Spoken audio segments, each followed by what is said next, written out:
a second, had a I conniption did. about the haters of this movie saying that you guys because I don't know Oliver Stone sucks. Yeah, that's people why. are pissed about it because Oliver Stone makes such insightful and meaningful movies about topics that are made for people and made you think. And then he makes something that's a little mindless and fun and gets back to the darker side. I think he was quoted as saying he wanted to make a movie he would have enjoyed as a teenager, which is awesome. And people give him shit for it. I mean, I get it was dark, but fuck you. Get out of the theater, you puss. No, I just don't like it because it was a bad movie, and it's Why just- is it a bad movie? It's What was bad about surprisingly it? bad for how many good people were attached to this. Like Okay, so- overwhelmingly good amount of talent behind it, and it was just so like, this is dumb. Dumb? This was This is dumb? just- So it's- I every thought it- film I noir thought it- movie's dumb? Because this is just like any other film noir movie ever I made. knew Just this You're was right. gonna happen. You're right. It was very unoriginal in that sense. You're right about that. 100%. That's what it But- is. It's just remaking something he loved when he was a kid and putting it in a 90s setting with same type of characters you would have. Just the fact is in the 90s, it could go darker because it was a time in the world where things were getting darker. So so you hate every other film noir movie ever made? Is that what you're saying? That's a fucking wildly bold statement. Because That's a this, true statement. Because this one Facts. wasn't. I just thought this one wasn't executed very well. It was trying to Yeah, be all you would stylish. because you're one of those pusses. You gets offended by things easily, even if it's on a movie. You know what my favorite thing about you is, Schwartz? And I'm always right. That you That you're you always ask wrong? you'll ask a question, and then I'll say like 3 words, and then you'll just start talking. Because the words are so terrible that I have to interrupt and you make it good. You like can't let people finish a fucking thought. You got to Your get thoughts are yours booty. in. They're booty. It's doo-doo. Well, I knew Schwartz was gonna love this movie, and I knew Jake was gonna hate this movie. Yeah, and he's the predictable. movie that you're making me watch today is U-Turn, 1997 by Oliver Stone. You guys have any haikus, or you want to just continue this? I have got a a haiku. I got a cute Oh, I like the way you both said that. Here, I'll go Jake, first. I'll go My first. IQ's not that cool. I just have one. I'm gonna go All right, first. I'll go last then because mine's a good one. All right, Okay. cool. My haiku for U-Turn: finger castration, money tribulations, and tree masturbation. Yo, that's Ooh, that good. was good. I had the Finger castration's crazy. Like that's good. That's That's good. That's why that was a good one. That was good. smart. Let me Smart- ask you smart well, phrase. actually. All right. Mine's not even close to that. 90s noir gem, finishing behind a tree. Kill me or fuck me. Okay. Sweet, sweet.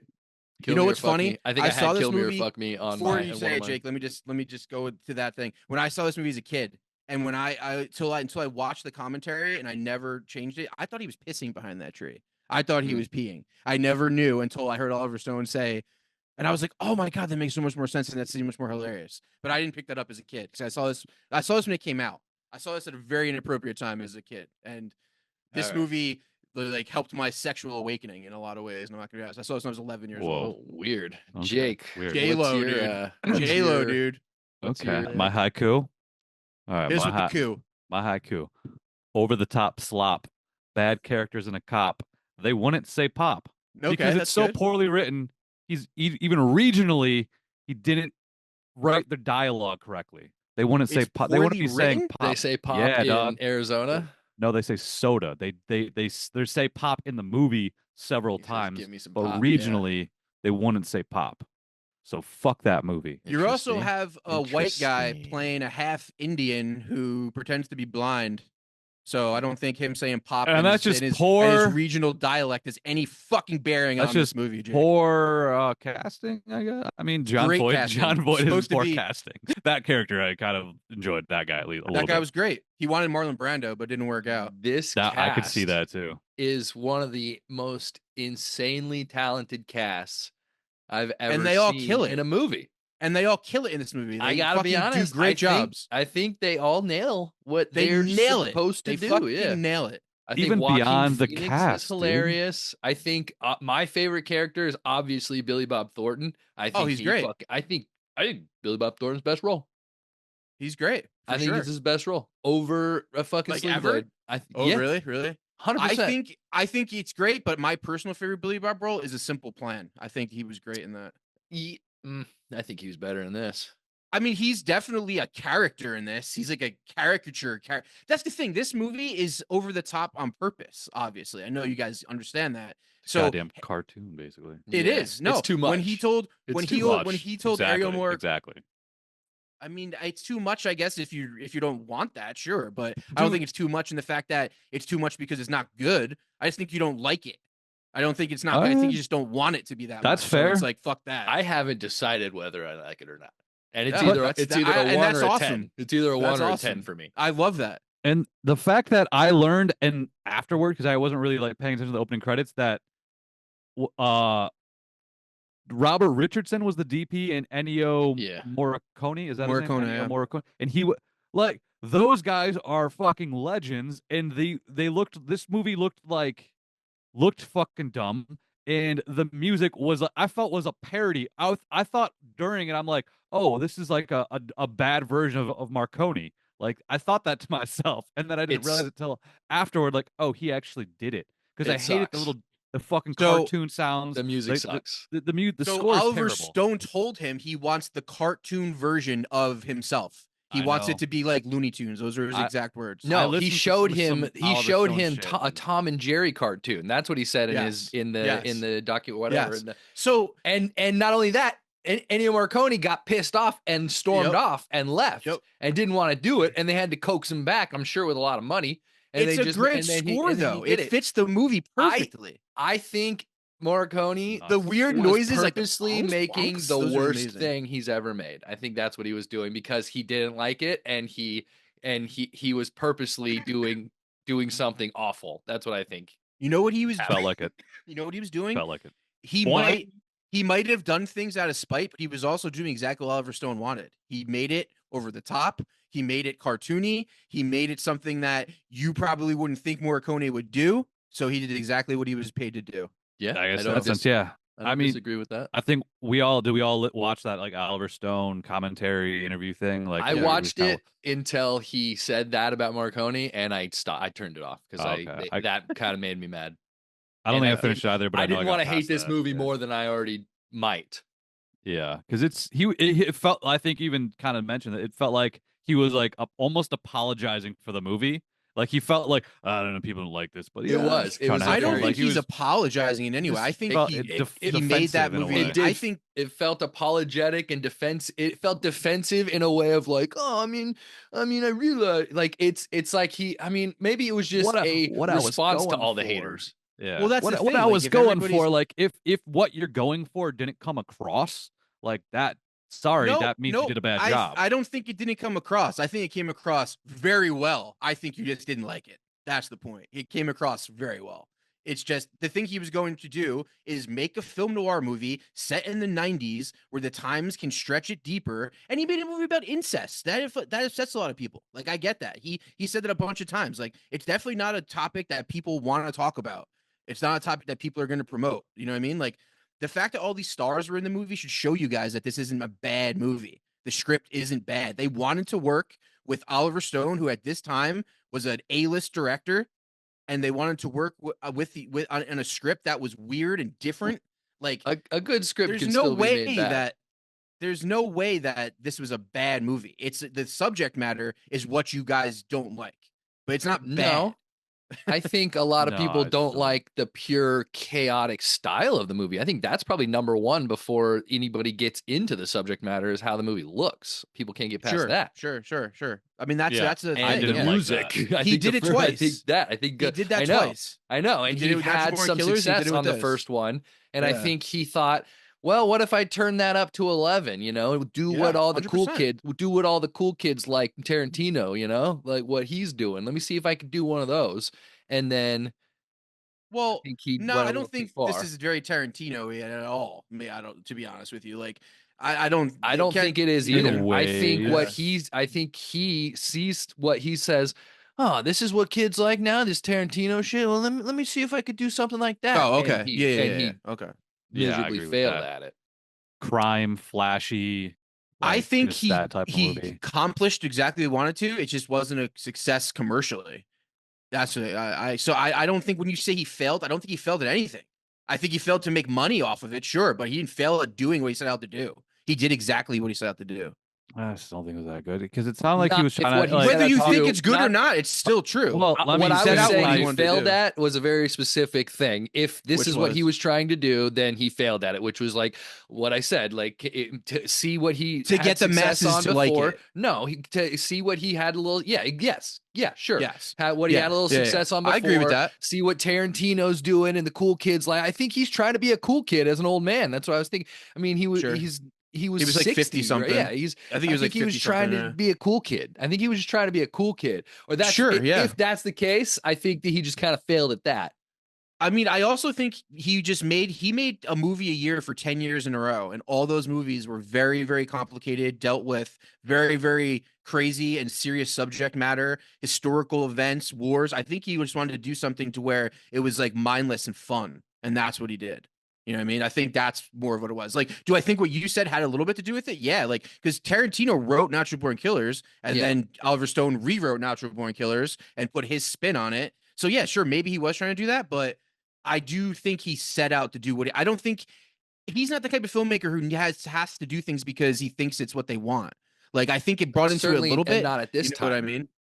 That's what I mean. Like I mean, his next movie, and that's obvious. Movie. That's clearly obvious in this movie. Yeah. He did whatever the fuck he wanted. He just went. Yeah.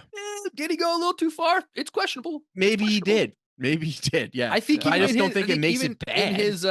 In his commentary, he says he went a little too far in a lot of things. Sure. I should have toned this down. I should have done this. I should have directed this better. Well, did you guys hear any of what J-Lo had to say? She said some pretty crazy shit. Did you listen to that at all? Yeah. That was pretty, that was a little much. And then I was thinking to myself, like, at the time in the world, at the height of the power of movies in the 80s and 90s, and the fact that he's got, like, he was a guy who had never been questioned before, and never been told no.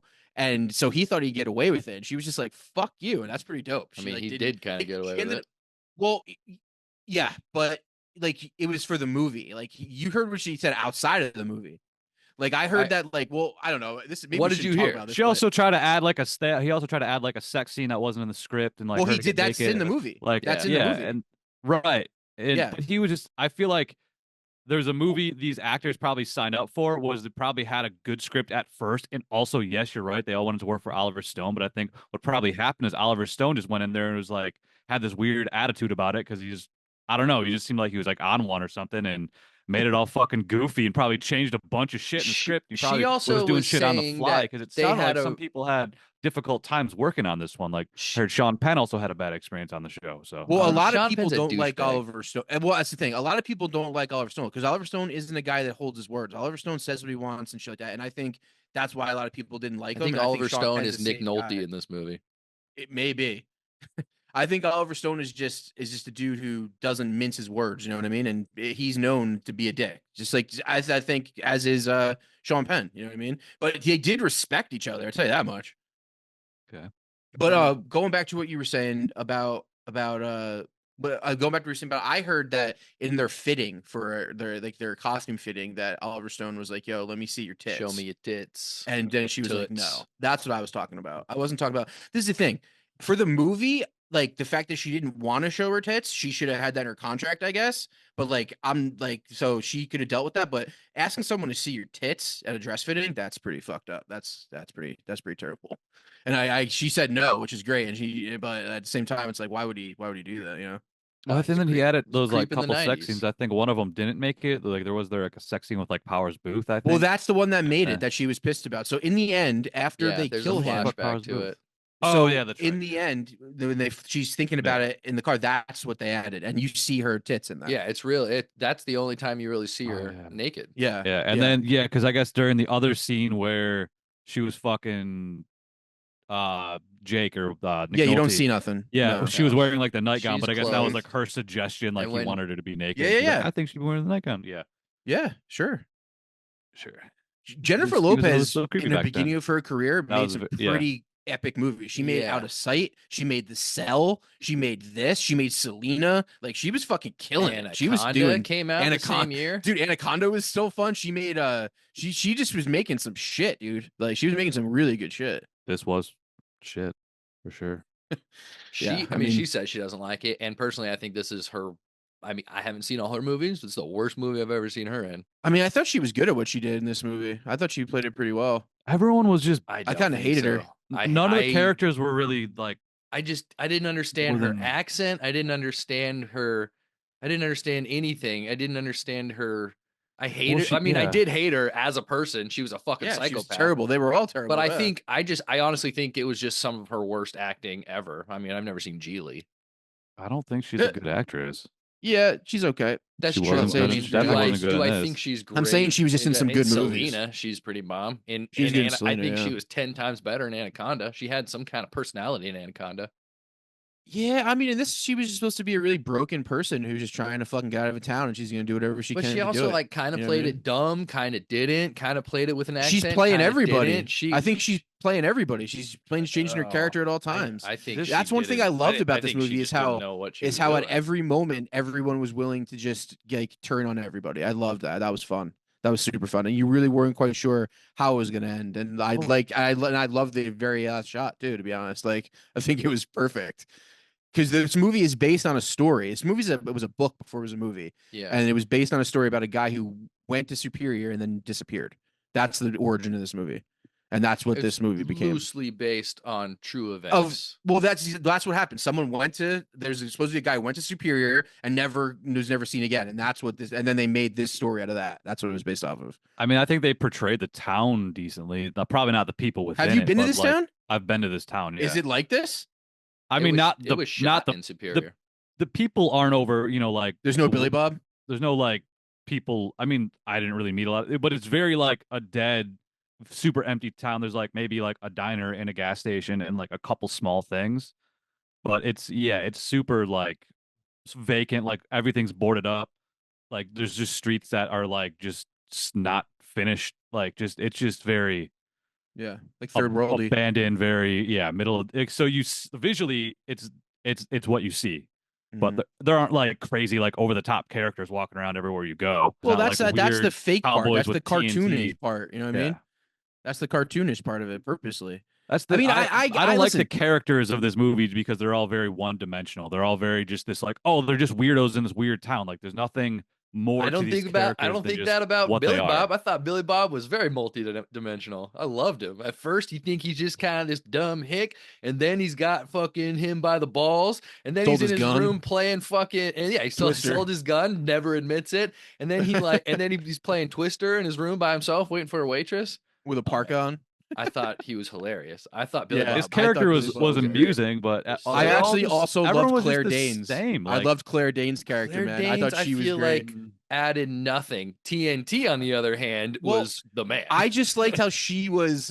His character was more interesting and it was funnier, but she was just a girl. She was J-Lo trying to get out of that town, and she was all like, "Yeah, this guy loves me. We're gonna have his baby," just to piss him off and all that shit. Like she was just like at the end when she was he's gonna take me away. He's like, "What's your name?" But like when they're in the diner and he goes, "You want me to fight you over her?" And they show her and she's supposed to smiles. That I love that. I love that. I'm just like, oh my god, fuck this chick. And like the guys at the counter are like, oh, this chick's at it again. Like, I don't know, man. I get that this wasn't deep. I get that it wasn't fucking prominent in the fact that like people should watch this movie, but for what he was trying to do and for the fact that I like movies about weird shit, it's perfect. It's awesome. It's almost like John Candy's movie, Nothing But Trouble, pulled off a little bit better. You guys ever watched that movie? Yeah. That movie is hated on. Either. It's fucking insane. That's an insane movie. I see the comparison, sure, but yeah. Jake, you don't like this movie for the same reason why I didn't like Godzilla -1, because it's too much to my side of it as opposed to your side of it. And when I say side of it, I just mean like things that you like about movies. You know I guess you're right, because I think when you remember what I said about what your next pick is going to be, was this. I fucking nailed the description. I'm like, it's going to be some 90s, like over-the-top crime bullshit wannabe Tarantino. That's just but it's not like, a wannabe Tarantino at all. It has nothing to do with Tarantino in any way. I think at all. In you ways can't compare it to that at all. Like it's a film noir style. I think we compared it in the beginning. We all kind of it's a film noir. And the crime aspect. There's just weird crime characters, which is Tarantino's specialty, is just the crime world. And I think I guess to lean the into Russian the gangster, sure. The Russian gangster, sure. I thought they were great. Forgot about that shit, but they were fun. Even that to me is just like there's nothing fun. more. All of these characters are the same. It was just 8 of the same dudes trying to kill each other in fucking Jennifer Lopez. Like nothing.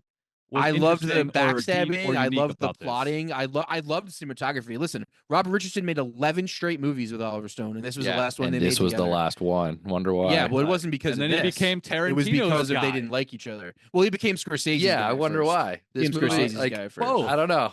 If I was Robert Richardson, I'd be like, "That's what you did." No, maybe he's trying to. Yeah, he like, or are you trying to sabotage me because this movie looks like shit, bro? You trying to? The movie does not look like shit. It looks. I thought it looks like a shit. fucking just dumb nightmare cutaways cartoon of like strange, you see on like Adult weird Swim. lenses It was awesome and fucking oversaturated. Fucking that's fun though. All grimy. That's Robert Richardson special. You ever seen the way he lights anything? The way he lights fucking Kill Bill and those were clean. Those were smooth. Those were like that was all good. Glorious Bastards, tons of fucking over the top lighting, super saturated, super harsh. Like that's his thing. That's why he gets hired to do his thing. That's why I saw all these Oliver Stone films. It was like I want my movies to look like that, and that's why he works with fucking Robert Richardson in the same style in other movies like JFK looks like this. Natural Born Killers looks like this, and those they're all like justified. This is just he won an Oscar for JFK. I know exactly. He did a great Richardson job. won an Oscar for that movie. This was not anywhere near the Richardson won about this. We for wouldn't an Oscar. compare this to that. You just did. They have the same director. I didn't say Oscar. I said the same DP. The same look.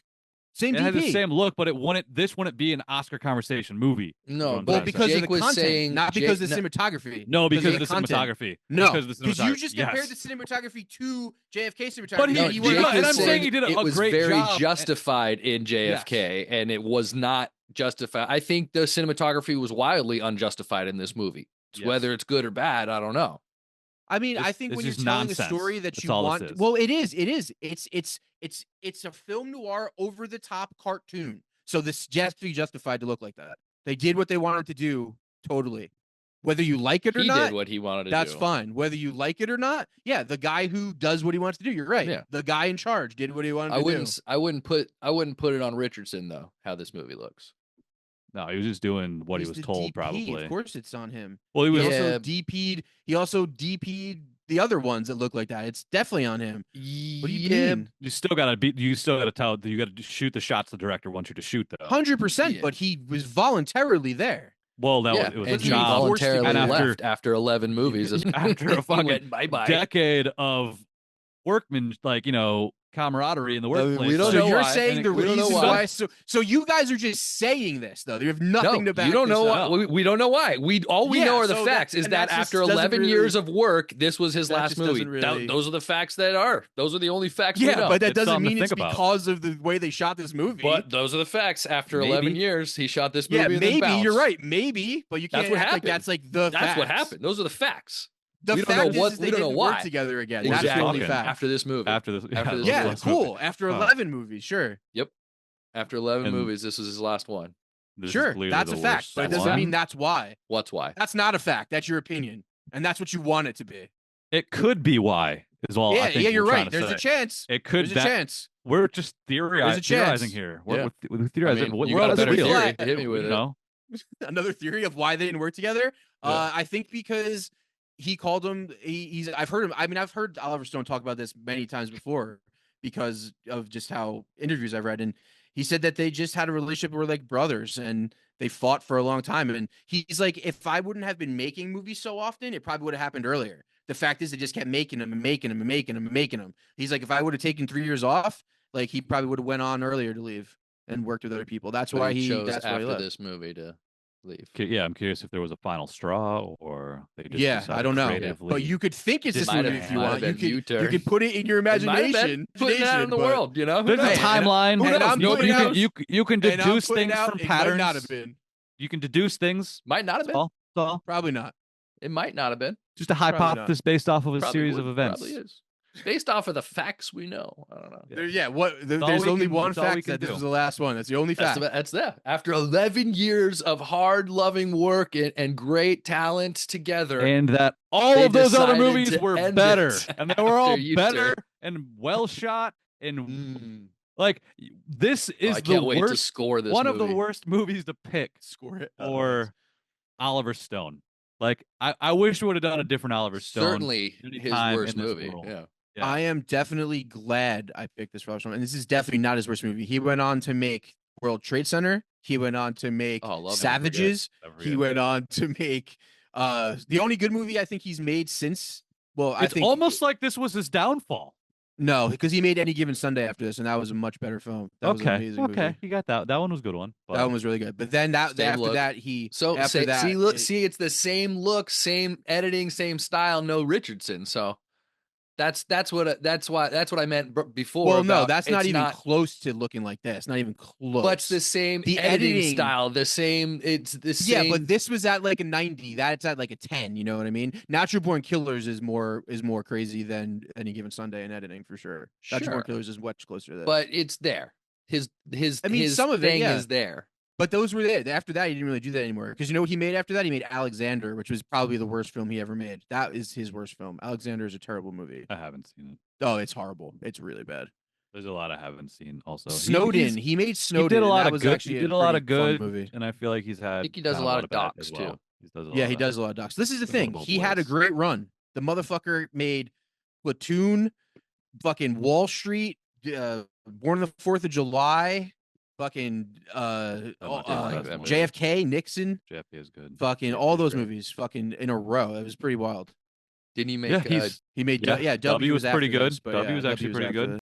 Yeah, he's made some fucking bangers. I mean, he also wrote a lot of movies before he became a director. He wrote Scarface. He wrote a couple movies. He won an Oscar for writing a movie before he became a director. I always forget he wrote Scarface. Yeah, I always just think that's just De Palma. De Palma had to kick him off set because he would come on set and like tell Al Pacino like different shit. De Palma would like direct you. He says it. De Palma. What a world, man! He just having Oliver Stone and Spielberg randomly showing up to his movie like, hey, it's cool. We should do it like this. Yeah. Yeah. Well, he invited Spielberg, but he didn't invite Oliver Stone. Oliver Stone wasn't anybody at this point. Oliver Stone was like on the come up. You know what I mean? He was still like a young writer. But I guess he would come in and he was like, yo, get that fucking guy off the set. Have you thought about putting the camera right here? No, he wouldn't say it to him. He would say it to Pacino. He'd tell Pacino like acting things. He'd be like, yo, do it a little differently. And Paul was like, get the fuck out of here, dude. That's funny. What a piece of shit, I guess, is what we're trying to load. I mean, from what I have read even before this, and I've met Oliver Stone. I met him with my buddy Dave. We were promoting a doc we were working on, and he was promoting a doc he was working on in like 2016. And we went to one of his interviews and his press conferences, and I met him, and he just looked like a grumpy fuck. This was like 2015, so like he was older. He's been way a older grumpy than this. fuck for. He's been a grumpy fuck now. for a long time. Yeah, he definitely is not. He's definitely not like a nice person. I don't think. I mean, I'm also not knowing, but like just from what I've seen and what I've heard, he's definitely not a nice person. He seems. All right, like so should we talk about this movie of what happens? At least it's pretty simple. I don't think there's. Very simple. I mean, it's pretty simple. Start. I'm gonna go pee while you start. I'll be right back. I'm gonna wait for Jake. So you hated this movie, as much as Jake did? I didn't say that. Okay.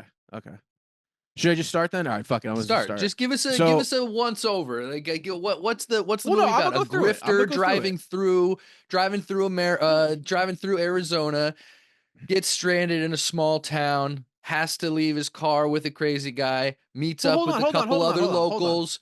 Hold on. Meets up with a guy and his wife who wants to kill each other. Why are you telling? Let me go through it. That's all. That was literally not a spoiler if you saw the trailer. Okay, cool. Well, let me literally go not a spoiler. Now, so go ahead. The movie opens up with a dude driving in his fucking 1964 and a half red fucking Mustang, and it sets the tone very quickly with the camera angles and the music, which, as you first talked about, opening titles is very over the top, very weird, very experimental. If you've seen Natural Born Killers, you know exactly what I'm talking about. A lot of things don't make sense. A lot of colors change, film stock change. They'll go to a wide lens. They'll go to a tight lens. Like whatever you want to do. Like just no holds barred. And the music is pretty set up like that too. It's like it's a Looney Tunes score. So he's driving through. His fucking radiator. The titles are nothing to overlook. The titles. Yeah, titles are sick. Kind of set. Titles are sick. Yeah, I've seen Fear and Loathing in Las Vegas. So yeah, but Fear and Loathing in Las Vegas also came out after this, by the way. So don't get that twisted. Yes, came out a year later. Don't get that twisted. Allegedly. No, look it up. It's a fact. You can see it. It came out after this. Look it up. Can we just go through the actors in it, talking about the titles?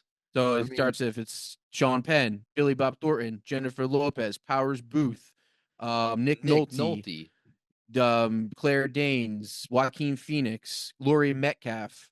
Liv Tyler shows up in the background. Minute. So I listened to on that document on that thing. He said the only reason why she's in the movie is because she was dating Joaquin at the time, and she came to visit set on the day. So they're like, "Yeah, well, you just play the girl in the background," and that's how she got in. No lines, hilarious, instantly recognizable. Yeah, chewing on gum. So yeah, Fear and Loathing definitely stole a lot from this. Well, yeah, that's another good thing Jake pointed out. A lot of visual style Fear and Loathing stole from this. I'd like to point that out a little bit. Superior movie. Let's all be honest. It has a superior thought it was 96 script, for some reason. But the cinematography is just as cool in this, maybe a little cooler because it's a little more over the top. And Robert Richardson shot it, and he's known for being the man. Definitely my favorite DP of all time. Not saying for this movie, just overall, I think his body of work, the movies he's directed are absolutely insane. The movies he's DP'd, the directors he's worked with he's got, like, I get that Deakins is great, but I think he's got a better career than Deakins personally. I don't know about that. We have to have that conversation, but continue. What was I going to say? So anyway, so his he gets to a U-turn and he takes it and he goes right, and then his radiator breaks and he ends up having to go to. Do we ever even see a U-turn sign? It's more of a fork in the road. No, we do. It says U-turn. It's on there. It says, and then in the end, when he's about to leave, it says no U-turn. So he turns at the U-turn, turns into this message to this body shop, and you get the first glimpse of what is his name in this movie? What's Billy Bob's name? Bobby. Daryl. Oh, Billy. Daryl. Yeah, Daryl. You get the glimpse of Daryl. He pulls up in the Harlan's shop and finds Daryl. Run by Daryl. And how would you describe this guy? He's just he's greasy. He's fat. Solid black in grease. He's fat as fuck, sweating with like a welder's cap on. Just got all gold teeth. What is it? His teeth? I don't even know what his teeth are. He's just gross. Big teeth, thick glasses. Just kind of a nasty, grimy looking dude at first. Kind of a real dumbass. Yeah, he sucks. And you see him rolling up from under a car. Who turned off my music? Yeah. Introduced in a pretty great way, and it's Billy Bob Thornton. It's Billy Bob Thornton who actually gained 50 pounds to be in this movie, which is absolutely insane. I didn't know it was an hour 8 minutes until I knew that was Billy Bob Thornton. Basically, they have a talk, and you realize that Sean Penn is a terrible guy. He don't give a fuck. He's a fucking asshole. He's arrogant. What right here do we find? Schemer. How do we think he's terrible right here? Because of the way he treats Billy Bob. He acts like he's shit don't stink. He acts like he's better than him every way. He calls him a fucking loser. Tell him that he's only passing through this town. He's got to live here. And he's got the air of scumbagginess to him too. You know what I mean? And you also see that for some reason Billy Bob's no gem to him right off the bat. No, he's not. But this is the thing. You're in this guy's town. You know what I mean? Like this guy, if I encountered this guy, I wouldn't be offended by him. I would be intrigued. Whereas Sean Penn was offended by him. So fuck him. You know what I mean? He's got that asshole. This to him right off the bat. And everyone's a piece of shit in this movie, to be clear. I think Billy Bob is the least piece of shit in this movie. I think he's just an honest working guy trying to get his money for doing his work. Did he sell his gun? He's scamming the right guy. Did he sell his gun? We don't know. Did he sell it? Yeah, we know. He told him he sold it. We don't know. Nolte's like, I bought the gun from Daryl. No. He goes, that's my gun. Yeah. And Jennifer Lopez goes, where'd you get that? So you're like, oh my God, Daryl sold this guy the gun. That's great. Yeah, but Daryl denies it. Yeah. That Twister scene is funny. I also heard on the commentary that Twister was Billy Bob's idea. They weren't supposed to be in the script. Him playing Twister was all Billy Bob's idea. Also, showing up looking like that was Billy Bob's idea. Like cutting the shirt in half and gaining all the weight, like that was all him. Yeah, I feel like Stone gives a lot of leeway to his actors. Yeah, but a lot of the directors do. That's why you hire actors. I was listening to Peter Dinklage talk on Hot Ones about that. I think it depends on the. Honestly, I think it depends on the quality of the director. I mean, yeah, Oliver Stone's a great director, though, dude. Oliver Stone's directed many of award-winning movies that made, you know what I mean? Not after this, but yeah, true. I mean, he made Any Given Sunday, which was a great movie, better than this in a lot of ways. He also made and Snowden. Yeah. Those were good movies. We already had this conversation. Yeah, so stop talking shit then. Stop trying to take those little jabs. I'm not jabbing. What I'm saying is I'll jab, dog. I would put Tarantino better than him, and I don't think he gives a lot of leeway. I would put the Coen brothers better than him, and I don't think they give a lot of leeway. I think the best of the best probably don't give a lot of leeway. Well, they also hire the actor, and they write their own shit. Oliver Stone wrote most of his shit. Oliver Stone has Oscars for writing movies. He didn't write this. He didn't write this. No, well, no, he didn't get credited for writing this. He did a lot of rewrites on this. I just read that. Bet he did. A lot of these ideas were his. No, they were. He tried to put as many of them as he could. He said, but he also wrote fucking Platoon. He also wrote Born on the Fourth of July. He also wrote Wall Street. You know what I mean? Those are fucking insanely greatly written movies. Stop jabbing, dude. I'm not jabbing. He's a Do great I think director. Tarantino is a better director? Sure, definitely. Tarantino. I mean, I've liked more Tarantino movies, definitely. But at the same time, it's like Oliver Stone in the history of directors is definitely in the top fucking 20, 25 directors. Yeah. What was I gonna say? I'm not gonna disagree with that. What were we talking about? Where were we? Oh, talking about Billy Bob. So yeah, he meets Billy Bob, realizes that he's a little bit of a schemer, and he leaves his car there to get fixed. And he takes his bag of money. He's got a bag of money, you see, and he starts walking down the road to a diner. Or no, where's he walking to? No, he takes his shit, he hides his gun in the trunk, locks his trunk, gives the key to homeboy and says, be nice to the car. It's a 60. I love how they describe it as a 64 and a half Ford Mustang. Like who's ever put a half on the year of the car? I just thought he's that was kind of funny. It's a 64. Well, I think that's actually I think that's a thing. I think it was like something like they released something like 2 different models or something that year, which is traditionally like there is a story behind it. I specifically don't know, but I've heard something about that. I don't want to like. Well, thanks for bringing it up. Theory, but yeah, it's a thing. I think it's something like that where like they released 2 models. So they refer to that one as like half. Still funny. Like the second model, something like that. You took a little comedy out of it, but I think it's still funny. Yeah, because this movie's not funny. So yeah, he hides the gun. He grabs his back. He's like, "Yo, can you not look at what the fuck I'm doing back here, please?" And Billy Bob's like, "Sure." Then he just goes a little farther and looks. Just peeks around the corner. He wanders his way into town, and he comes across a homeless, half Indian, blind man with a dead dog. Yeah, he asks him to get him a pop, which Jake says is not in the dialect, but Jake also has a wig on. I could see how people hate on this character. I thought he was kind of funny. I thought he was amazing. I also think he's the exact same character from Anaconda. He could have been. He made it back to back. I think he came back from it. He was blinded from being swallowed. Oh, you think it's the guy from Anaconda? Yeah. That's amazing. I love that. I think he was blinded, not killed, because at the end he winks, remember? And I think, but he was like he was blinded after that. Wandered his way up up to America. He got out of the Amazon somehow. Of course. I mean, he got to America. He got to this. He got to Arizona. He was like, man, I fucking hate the tropics. I'm going somewhere dry. And he made it up into Arizona. He fucking hung out there. Maybe I love that. Let's see. No, this would have been after the war, so he already served and not. Although that was probably a lie. Well, he told the lie about Nam, so he didn't have to talk about the snake shit. You're right. Did he say that he didn't go? He said he went to Nam. I think he's in that movie. He said he got blinded by a man who he fucked his wife or something like that. So that's not how he got blinded. Yeah, that's not how he got blinded. I don't know if that meant he didn't go to Nam. I don't know. No. He said he went to Nam. He goes, "You're gonna make me use my own change. I served you in Vietnam. Make me pay my own change. Which is what I'll come to." He says that to him, and he never took that back. Stolen valor, probably. Maybe. I mean, it's possible. Yeah, that's all. That's it's possible. Yeah. It's possible. He said no. Yeah. Because he also wasn't blind. Yeah, in the end he was, and his dog wasn't dead. Spoiler. Yeah. Wow, it's almost like everyone in this movie is a lying piece of shit. 100%. Everyone in this movie is a lying piece of shit. That's why it's fun. Jake. Who's the best character in this movie? I bet Liv Tyler's the only character that has redeemable qualities because she had no lines and she's pretty. True. I kind of felt bad. Laurie Metcalf helped him. She helped him out. The bus lady. That was probably the funniest scene in the whole movie. That was pretty funny. I don't know, man. I thought the way Nick Nolte would go in and out of being like when he asks him to like do it in the car, and he's like, "Yo, will you kill her?" He passes by John Voight. Yeah. Then he walks away because he gets pissed at him. Yep. Well, and then he walks away because he notices J-Lo walking. Oh yeah, he sees her walking down the street carrying all the blind shit, and he offers to help her carry her. Yeah, he calls her pretty. He calls her beautiful. And she's like, "Don't call me that." And then she's like, well, "What's your name?" She's like, "My name's Grace." And then this is where you see Powers Boothe drive by. Powers Boothe is the sheriff of the town, who actually, if it wasn't for Powers Boothe character, none of this movie would even happen. He's the only person that progresses the script in this movie in any way. Every time something's about to happen, he shows up and makes it like okay for our homeboy, our main character. So you see this guy, he's the sheriff, and he notices our main character, who's also, we haven't talked about, missing 2 fingers on his hand. He's bleeding. He's got his hands wrapped up, and he's got little stubs, he's got little fucking blood clots on his nubs, dude. Shit. He's got little nubs.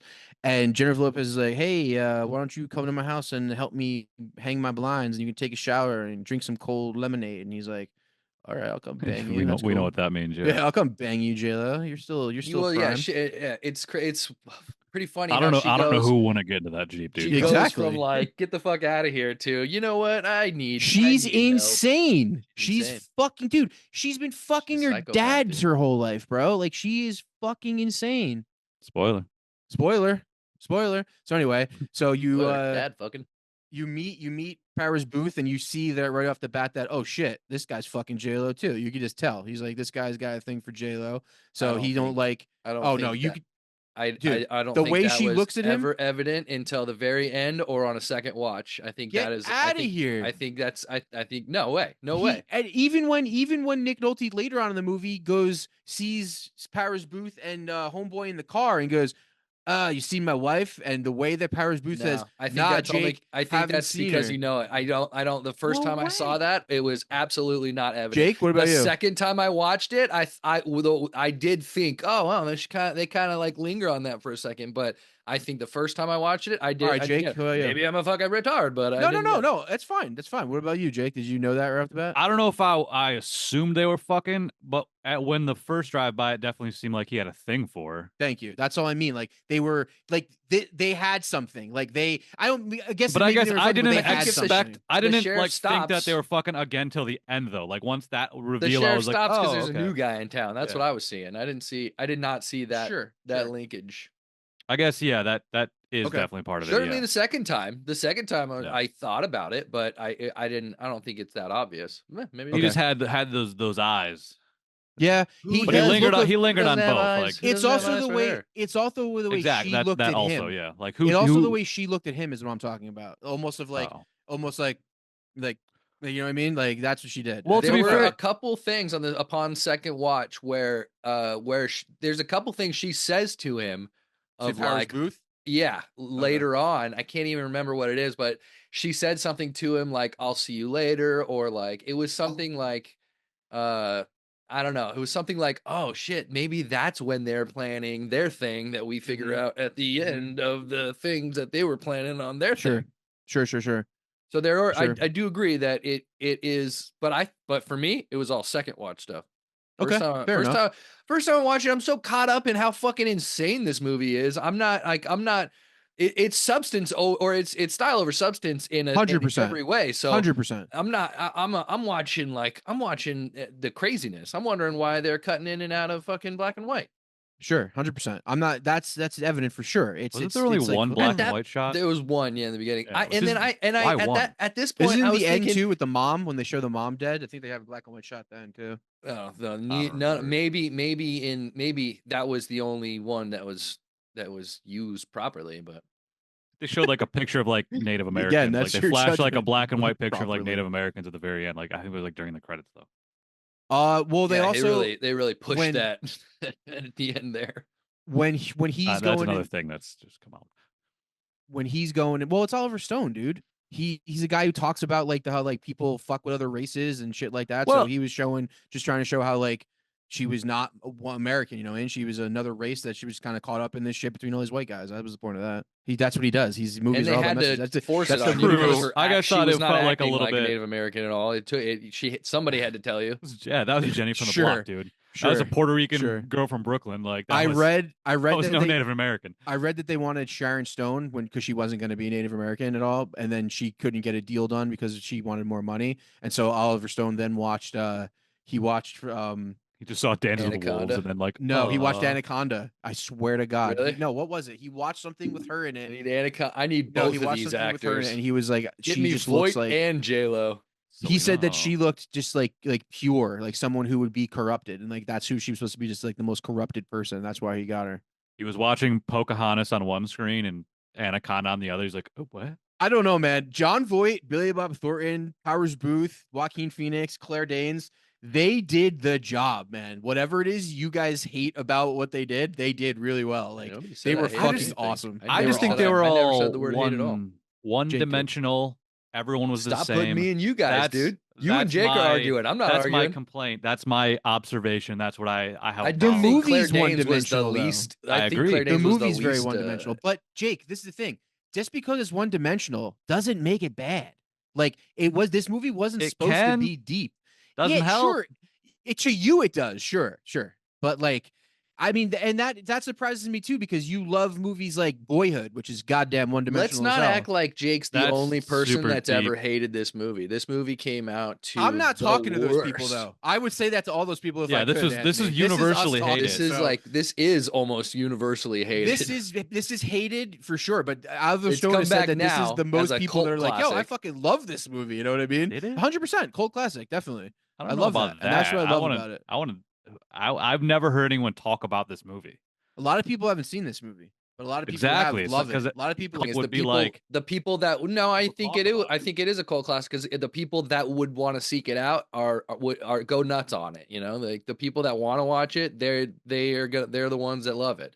Nobody's gonna seek this out to hate it except for us, because we have to. I don't know. I talk a lot of movies with a lot of people, and no one's ever been like, "You ever seen U-Turn?"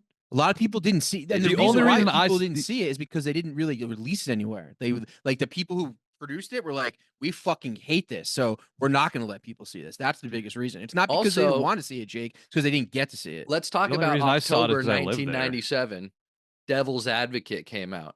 Kiss the Girls came out. Boogie Nights came out. Yeah, Jackie Brown came out. 7 Years in Tibet. I Know What You Did Last Summer. A lot of fucking really 97 banger was a movies good movie. Yeah, came out, great and then U-Turn came out. It's gonna get overlooked. Well, it also got it was good. People didn't release it though. You know what I mean? Sure, because they saw it and they're like, it got overlooked. It pisses this people movie off. probably didn't get its fair chance, to be honest. It did not get its fair chance. I'm saying this movie. It's not bad, Jake. It pisses people off. It's not like it's not. I disagree with both of those statements. Would be like saying that what's another movie made to really be? It'd be like saying Royal Tenenbaums is bad. Like that movie is 100% what it is, and some people love it, and some people are like, I can't get behind that. Like it's not realistic. Like I can't. That's what this is. It's not bad. It's just it's for you or it's not for you. It's like Anthony said. It's a 1 or a 10. There's nothing in the middle. If you want, you can call it. You know what I mean? I think it's a bad movie. Yeah, I don't think it's well done. I don't think it's well written. Maybe it's probably well acted because of the caliber of talent they have. I think the script is wildly entertaining. Thank you. I wouldn't say it's not. I wouldn't say it's poorly written. Yes or no? I think it's a pretty entertaining script. All the shit that goes down is very compelling. I agree.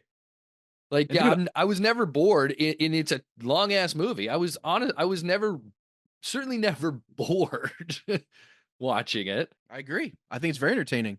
I think the things that are happening, people just don't like. That doesn't mean it's bad though. It just means you don't like it.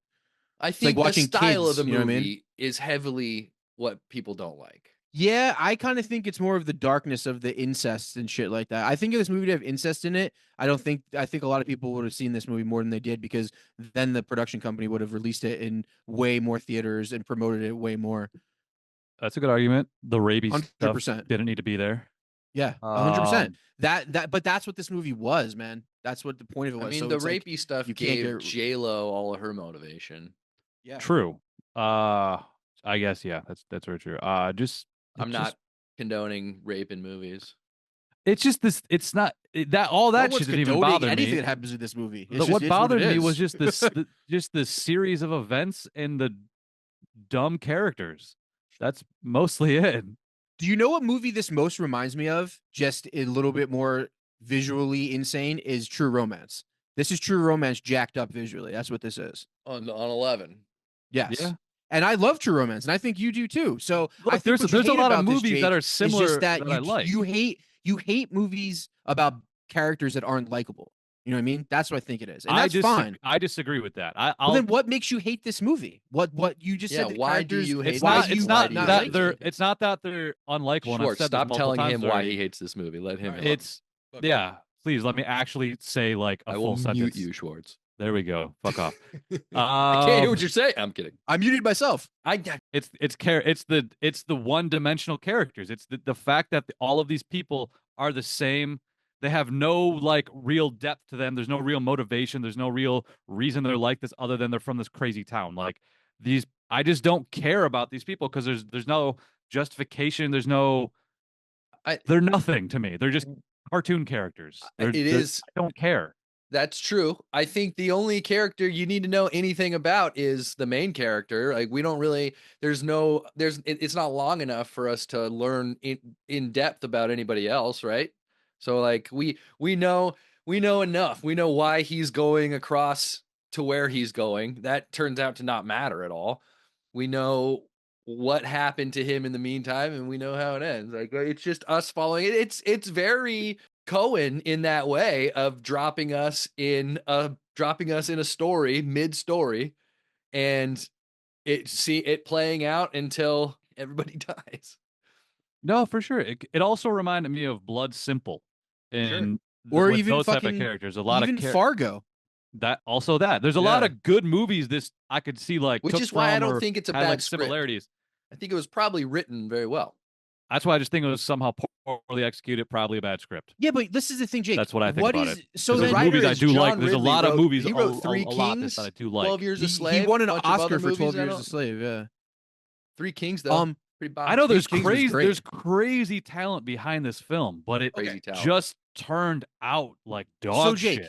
So Jake, besides for the one-dimensional characters, which are one-dimensional on purpose, because like Anthony said, you're supposed to care about the one person navigating the town, which is also a character, which is the point of this movie. The point of this movie is you're seeing a guy go to a town where it swallows him up. And the characters don't have depth because the only reason they're in it in this script is to swallow him up. And everything they do swallows him up. And that's it. That's all it's about. Superior, Arizona is a Sarlacc pit. So hold on. So besides for that, what do you hate? What make this movie suck? Besides for the characters, what else? What else do you hate about this movie? I didn't like the way it looked either. The way it was stylized was just overdone. Everything was too much. Everything was an understandable argument. That was something there for sure. Yeah, like Okay. they didn't just the weird fucking choices they made with the way certain shots were. It was just too much. That's I guess really is. Also, I just Googled why did Robert Richardson stop working with Stone, and he said it says right here because of the movie U-Turn. Love it. Yeah, show me. Turn your camera over. Right there. Yeah. yeah. Everybody Google it. But just for the record, that's yeah.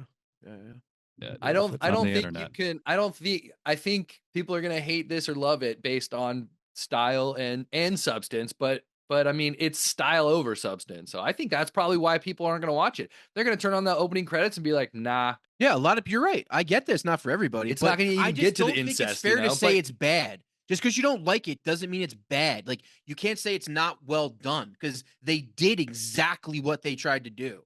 Like, if you don't like it, that's fine, but it's not bad. I didn't really enjoy Godzilla -1, but I know how good it was made. Like, I get that it's a well-made film. Like, that's what pisses me off about what Jake's saying. Like, he's just like, no, it's bad. It's like, there's nothing bad about it. It's like, yeah, but okay. I mean, it was. I guess in that sense, it's all right. What did you like about it, Jake?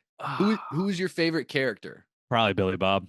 Like he was the funnest. He was like the through line through it all, and he was kind of like, I mean, he's the one that he was the big motivator. Like the story for sure. Like every time he went back, he needed more money or like whatever, and he set up all these things. He could have gotten out of there 3 times, and it was the 3rd time he went back that I went like this. That's fucking Billy Bob Thornton, because he had like he cleaned his face off a little bit, and then I closed. I think I was like looking away, and I heard him talk. And I thought that because the whole time I was thinking I haven't seen Billy Bob Thornton in this. Like, where does he come in? He's probably gonna have some small stupid character, but no, it was the fucking second guy we saw on the screen. Yeah, Daryl. That whole opening conversation, and a lot of the conversation I feel like is written to sound like Tarantino. Maybe not to sound like it. Maybe it's just their own thing. Maybe that's just what I'm putting, because that's kind of how Tarantino has those little like. I think why you're comparing to that is because of this. Tarantino writes interesting characters, and the thing is about this town is just populated with people who are not normal. So that's what it is. It's like the conversation is going to be weird because these people are fucking weird. And if you think about it, all the characters in Tarantino's movies are just characters themselves. Like, do you actually think Ordell Roby actually and fucking Jules Winfield actually would talk like that? Like, that's just like the dream. That's just like the dream cinematic talk. You know what I mean? Like, it's just perfectly entertaining. And that's what, like, and really only one person does it that well. I mean, sure. I mean, Paul Thomas Anderson writes dialogue very well. He just doesn't have it as pop culture-y as Tarantino does. But I mean, I think Paul Thomas Anderson writes dialogue almost as good as Tarantino. But yeah, who else writes really great dialogue? Woody Allen's got some pretty great fucking dialogue. Cohen. Of course, sure. The Coens write amazing dialogue. You know what it is? The Coens just create amazing characters. Like, I love Tarantino's dialogue, but I love the Coens characters. It's like, if the Coens characters were saying what they were saying but didn't look like they did, it would be less effective. You know what I mean? They just always have such great, like Anton Chigurh, his haircut, or like, you know what I mean? Or they're much more believable in some ways, for sure. They're grounded for sure. Yeah. Definitely grounded. Tarantino makes over the top things. The Coen brothers make the same type of things, but grounded versions of that, 100%. And their dialogue isn't quite as quippy. Tarantino's just a little bit better than everybody. I'll give him that. Also, a little bit better. Tarantino does this great job with like kind of like he sort of creates his own world. Like 100%. He creates that world, 100%. and these people live in this world, and he does that super well. Yeah. And I guess another dig on this movie would be I didn't believe these characters. It didn't seem the turn of events didn't seem believable because they're just trying to base it in this town that I've been in, and it's like, well, this isn't the way. Maybe not. It is. And I know you hate on me when I say like it's not realistic, but this was me. This was not realistic at all. Like the turn of events, the sequences of events are all just so like ridiculous, and he just kept sucking this guy back in. And I guess that's. I don't get maybe say realistic, unrealistic. I agree with that. None of it's realistic, but like neither is any film noir movie. It's all just like this happens and then that's gonna happen because this and then it's all like the same formulaic shit. But I do think that he was making a cartoon. I do think he was making a cartoon version of a film noir movie purposely. If this was real life, Sean Penn would have just stayed there until the motherfucker put a new hose in, and then he would have bounced to a new hose in. Yeah, 100%. Why would he leave? Why would he leave his gun? Why would he why would he there's a lot of questions of why didn't he put a fucking train ticket in his pocket? Like there's a lot of things that there's a lot of simple things that could have been done that 100%. Obviously weren't to progress the story. It wasn't from around there. Yeah. It's he just got swallowed up. How come this man can never get a drink? That's the best. I love that about it. And then when he's about to drink that Dr. Pepper, he's just pushed over by Joaquin. I was like, oh my God. And then Joaquin eats his ticket right there. Eats the ticket. TNT. Toby and Joaquin it was great. Say what you will about the movie, like that was hilarious. Everything about awesome. His acting was hilarious. Yeah, he was awesome. Another like one-dimensional dumb character, but like well done, well performed. Exactly. That maybe my second favorite character. Just every character was well performed. I thought John Voight. John Voight did what he had to do. He would be number 2 after Billy Bob. John Voight probably had to be on set for like 2 days, and then he left. Oh, yeah, like, sure. He just came in and get my scenes over with. I mean, do I think he gave an all-star performance? No. But he was great. I think he was great for what he was supposed to do. He was awesome. I think he was just hanging. Awesome. I think. Well, maybe not a lot of preparation. Well, you guys know who was supposed to play this role, right? Not John Voight's role, but Sean Penn's role was Bill Paxton. Bill Paxton was supposed to play the Sean Penn role. Yeah, and then from what I read, it was Sean Penn. Originally Sean Penn, then he Bill dropped Paxton. Out. Billy Pax was in. Then Bill Pax said, "Nah." He was like, "I can't do this." Yeah, he's like, "I'm out." And the Sean script Penn is fucking dumb. I'm out. He didn't say dumb. He said he didn't want to be involved with like the incestual part of it. Shit, you know what I mean? And then Sean Penn was available because yucky. He came back and he did it. It was yucky. But Sean Penn also Nick Nolte's like, I'm the one fucking my daughter. Yo, Nick Nolte was hilarious in this movie, and in a terrible way. In the same way that Hans Landa was hilarious, is that he just nailed the part of the terrible person. You know what I mean? In such a perfect way. Like, he was horrible person, terrible human being, scumbag, but he did it. Should we get back into the story then? Yeah. Go ahead. So now you're telling it better than I am. He's over at J-Lo's house, Grace's house. They're back and forth. They're like, she's like, huh, you want some tea, aka my fucking pussy? And he's like, yeah. And then she's like, well, I just want to hang drapes. And he's like, I don't know what the fuck you want, lady. And then she's like, well, would you help me hang drapes? She's at peak peak hotness at in '97, and just she's a highest paid Latina actress of her time. Short skirt on. And then whatever. One thing leads to another. They start making out. Nick Nolte busts in. I'm her husband, and he's just describe Nick Nolte. Nick Nolte's what's his name? Nick Nolte's like Jake. His name's Jake. Nick Nolte's like if Ricky Bobby lived in a small town and kind of wasn't like a race car driver, you know what I mean? Dresses like a cowboy, thinks he's the shit, fucking acts like his shit don't stink, like first or last kind of guy, and he's also banging this real young chick who you come to find out pretty quickly is his stepdaughter. Yeah. J-Lo. So we've already kind of he's like Yosemite Sam. We've already given away the fact that he's like Yosemite Sam, dude. There's incest in the movie. Yeah. Very quickly, yeah, because he's explaining it to Sean Penn, he says, "Oh, that's my little girl," blah blah blah. Yeah. Right. Also, his wife. Yeah. Right then, there's some suggestive immediately. I'm like, he's fucking his daughter. Yep. Like immediately, and then it's not until later that she says, he's very literal with calling him stepdaughter. Here's the thing, I don't know what I was doing. I looked away for that moment. So from that point on, I knew it was, or I was under the impression it was his real daughter. It was his stepdaughter, yeah. But it wasn't. It was his real daughter. I thought it was his stepdaughter. No, it ends up being his real daughter. Oh, you're right. You're right. Yeah, because that was incest thing. You're right. I definitely had that thought of like, wait, is that well? That can still equal incest in a way. Like you can still consider that incestual. Like, well, I guess not. Technically, it's not. That's you're just right. Rape. No, you're right. You're right. Yeah, I mean, that's his fucking daughter. Bad. It's all bad. If you want to call it incest, you can. But so basically, I guess we don't have to tell this in order because there's really not that much to tell. So let's just talk about this. Basically, Nick Nolte killed his wife, J-Lo's mom, and married J-Lo, who's his daughter, and they fuck. And the town knows this. Everybody knows this, right? Well, I don't think they know he definitely killed her, but they know that that's his daughter and he fucks her.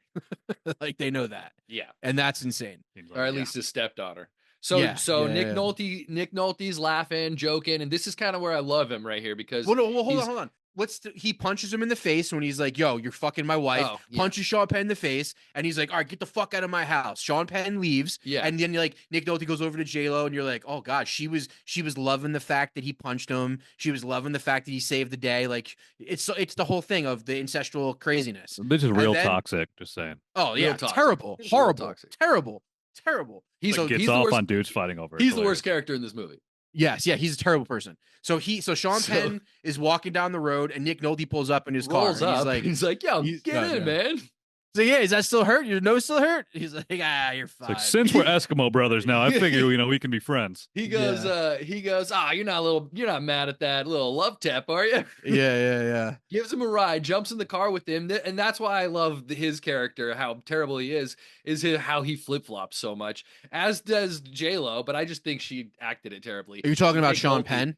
No, I'm talking about Nolte. Okay. Because he's the three of them are kind of doing that the whole time. They all doing it, but I think Nick Nolte, the way that Nolte does it, you like it. Pulls it off better than anybody. I gotcha. Yeah. Well, Sean Penn does it because he has to out of desperation. Nolte does it because he wants to. I think Sean Penn pulls it off too. I think I'm more just dogging on J-Lo. Yeah. But because I enjoy how much of a temper he has, but how big of a bitch he is, especially when he's like running up to Billy Bob Thornton, to Daryl's character. And he's like running up with the thing, and Daryl's like, "Let's go! You want to dance? I'll dance, boy!" And he scratches his car. Yeah. In the commentary, Howard. Do I love this movie? Do I hate this movie? I don't know. It sounds like I love this movie. Oliver Stone even says in the commentary at that moment, he says he acts tough, but then he goes up to him and he's a coward. He said Sean Penn's character is just a coward. You know what I mean? He's not going to do anything. He does, and he proves it at the end too. When he's like, "It wasn't me, it was her." Yeah, he's a little crybaby bitch, dude. Just calling money and shit. He also hits women. Yeah. So anyway, he basically right here, Nick Nolte flip flops a little bit, and he's like, "Yo, would you kill my wife? I'll give you like $15,000 cash." But just that's the way he does it, though. He's like, she's hot. She's a great piece of ass. I'm sure that's I don't blame you for looking at her. I'm sure she was rubbing her ass up in your face. I mean, I'm sure you just wanted to strangle her, right? You just wanted to kill her. And he goes, Would you? Would you kill her? I was like, what? Whoa. Yeah. It took a weird turn. Yeah. Took a little U-turn. I took a little U-turn. Whoa. So he offers him some money. What does he say? There's a life insurance policy? Yeah, he's like, I got a life insurance policy, 50 grand. He's like, I want. Oh no, he goes. Actually, he just mentions it. He goes, I got a life insurance never policy. heard that as a plot device before. It's a fucking noir movie. It's every noir device plot, dude. I mean, Pulp Fiction. The fucking Life 50 grand was insurance. the goddamn briefcase. Get out of here. Double Indemnity, was that noir? It's just it is what it is. So he goes, and then dude, in 1997, in this small town, 50 grand. What does that equal to today? You think in 97 in this small town? Dollars. Maybe not a billion, but probably like a couple 100,000. I did find it amusing that the whole movie, like Sean Penn stressing over like $150. Bro, he's got nothing. Like, that's the funniest thing. But also in the 90s, you could survive in the 90s with no money. It was just funny that I'm like 150. That's it. Like, well, also like one of the even for like a car mechanic to be like scam you for 150, that doesn't seem like a lot. One of the funny, yeah, it's hilarious. One of the funny points in this is that throughout the movie, he keeps giving his fucking money away. He does. I'm sure in his mind, knowing that he's got 30,000+ in his backpack, but like he gives a little money to the guy. He gives he has to give he has to give $100. We didn't even talk about that. We have we gotten there yet? No, yeah, that's next. Oh, that's right here. Yeah. Yeah. So hold on. Dropped off by Nick Nolte. So hold on. So, but at this point, he goes, "Yeah, I got some insurance money." Doesn't talk about specifics yet, but would you do it? And Sean Penn's like, "Nah, dude, I don't think I can do that." He's like, "I'm not about that." So he gets out of the car. He goes into a convenience store / grocery store, like a bodega type of place, to get a soda, and it gets robbed. It gets robbed by two fucking hillbilly, fucking inbred white fucking assholes who are just looking for. The one guy says, "Lady, this is all you got? I'm trying to put my kids through school." I thought that was such a great line. He's trying to put his kids through school by robbing grocery stores in this fucking place. I was just like, anyway, yeah, just shows how smart these fucking people are. So anyway, they're basically like, "Yo, give me your wallet." Funny thing to say. If I was robbing a bank and I had the wherewithal to say that after getting not a lot of money, I think it would make people. That's laugh pretty funny. Me. Yeah, that is pretty funny. Trying to put my kids through college.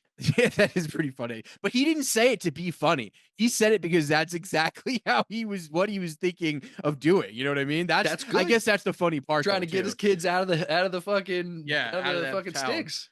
Yeah. So anyway, these are probably the best characters in the movie, like morally. So they ask this lady, they're like, "Yo, what else you got?" And they're like, she's like, "I got nothing. Blah blah." And then they look at Sean Penn. They give me your shit. Gives him his fucking wallet. Gives him his fucking wallet. He's like, "Nice." Goes all his money, and then he goes, "Give me your gym bag." And he's like, "No, I'm not giving you my gym bag." He's like, "Well, there's just books in there." And he goes, "I love books. I'm a reader." He goes, "I'm a reader. Let me get those books." And he's like, "That was a good line too." It was. And he goes, "Nah, they're sentimental to me." And he goes, "Man, give me your fucking shit." And he tells him no, and then she tells him no, and then basically, what does he do? He fucking hits him with the fucking butt of the gun, and then he takes his bag, and then he takes the lady's wedding ring, and that sets her over the top. So she fucking pulls out a fucking shotgun from behind her little counter and shoots the guy. But in shooting the guy, she shoots the duffel bag full of money all over, and it's all splattered everywhere. This is when we see that it's money. We didn't know it was money until this. Well, yeah. I think you see it in the car at first. You see a little bit, but you guys see a little bit of money. But you see a little bit of money in the car in the beginning, I think. Maybe. In the trunk, I think before he closes it, you see you don't see that as 30 grand, but you see that there's at least a couple $1,000 sitting in there. For me, he pulled out a wad. Yeah, he pulled out a wad of money. First time I saw it, I was like, "Oh shit!" I mean, I guess I assumed that's a lot of money, though. I guess I assumed, especially when he was like, "It's just books." Yeah. What else is in a duffel bag? I guess I'd have to be exactly. Dumb. I guess What do you use your duffel bags for other than I was money? dumb. I was dumb on that one. It's a simple script, you know. I have a simple mind watching it. But you do see the money blow up, and you're like, "Oh fuck!" So boom, the money blows up. Yeah, it's gone. Like it blows to shreds. Like to shreds. It's a double barrel shotgun with fucking buckshot. It looked like. Yeah. So it's everywhere, and the money he does get to scrounge up, she comes up. She's like, "Oh, senor, you have to call the police." And he's like, "No cops." And he hands her $100 bill. She's like, $100, no cops, and he hands her the rest of the money, which is probably probably $1,000 he gave her to not call the cops.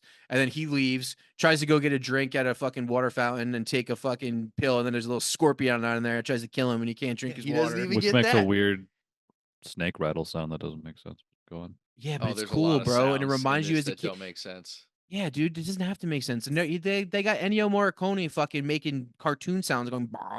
It's fucking awesome, bro. Begrudgingly get over it. Making cartoon get over sounds. it. You know why it wasn't begrudgingly? Because he probably got paid him, $3 million to make that movie, and he was like, "All right, I'll do it." You know what I mean? Like it was a $20 million budget. It barely made $3 million. $6 million. Yeah, it made like $6 million of like a $20 million budget.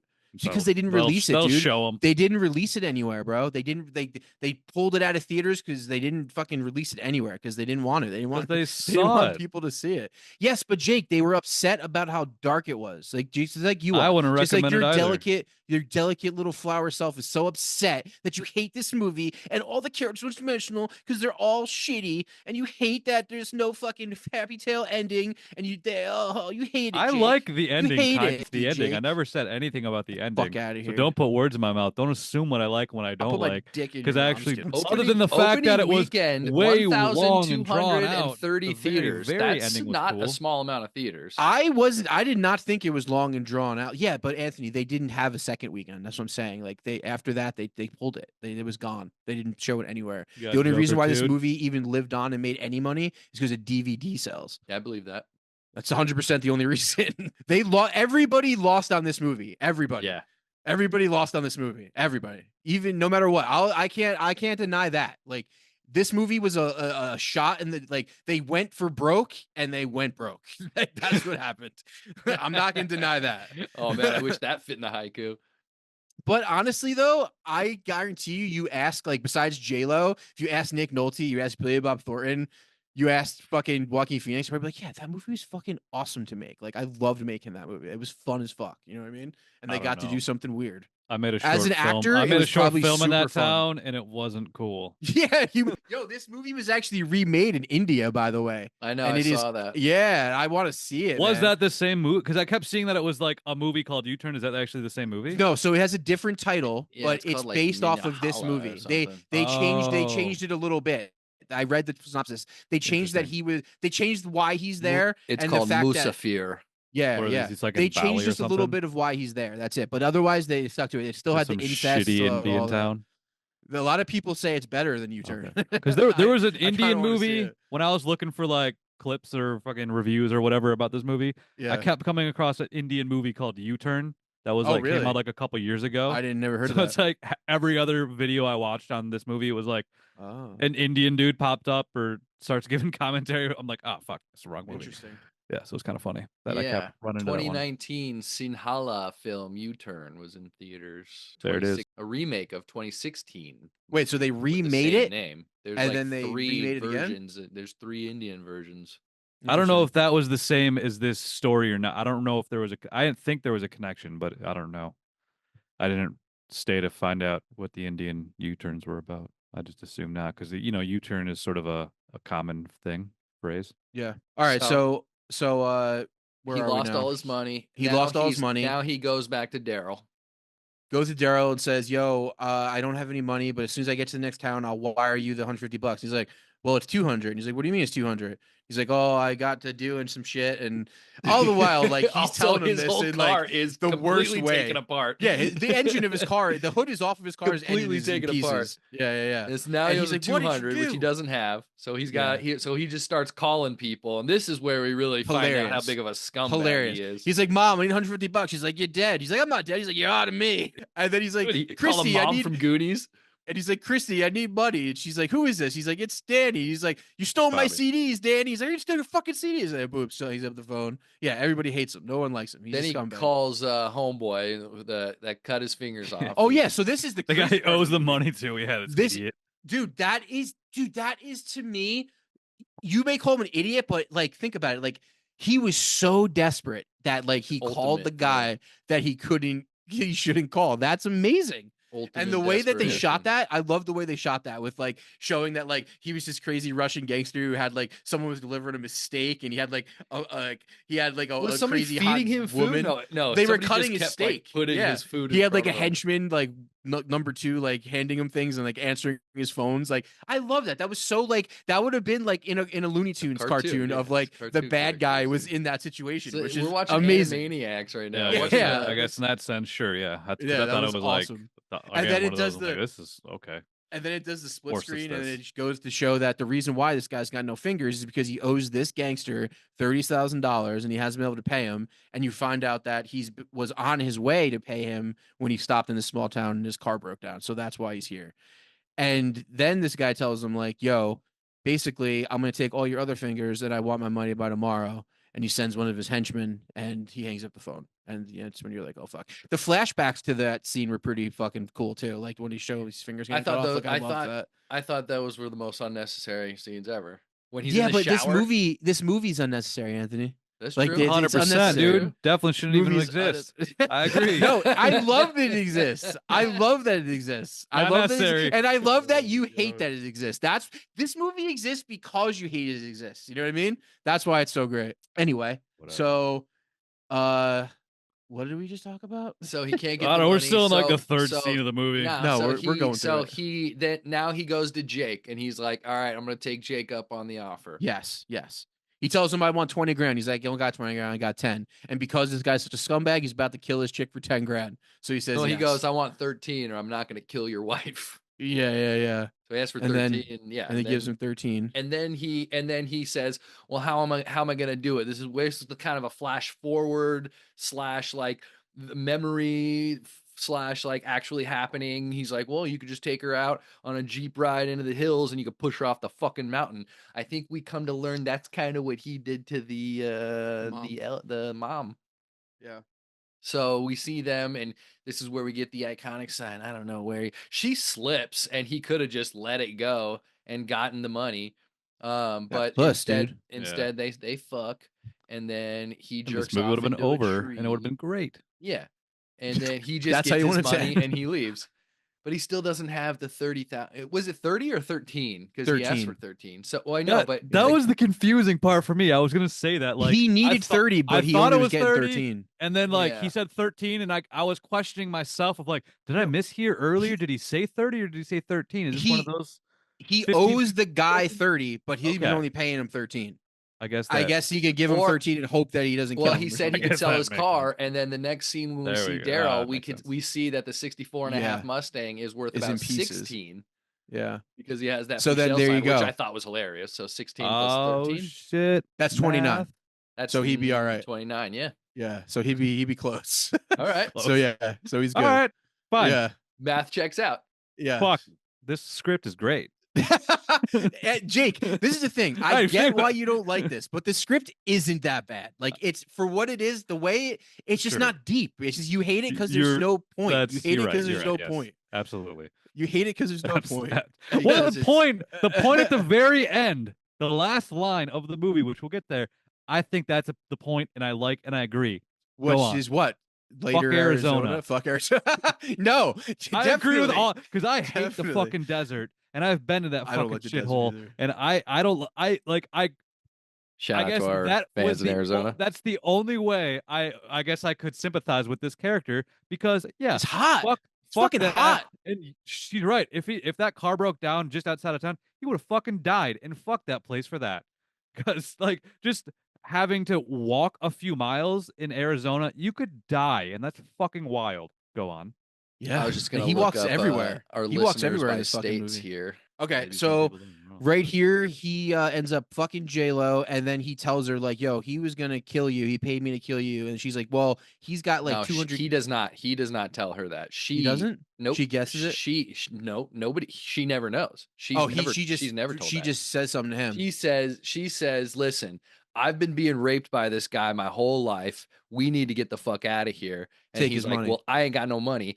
You got money?" And she's like, "No, but I know where we can get it. You just got to kill Jake." And at this point, he's just like, "You want me to kill her? He wants me to kill you? It's fucking insane." He's like, "Obviously, I can't kill anybody because he almost did to her just now." Let me ask you guys this. If you were in this exact situation, just know what's the ands or buts, the exact situation. Who you doing? You killing her or killing him? Well, now, do I know the amounts of money yet?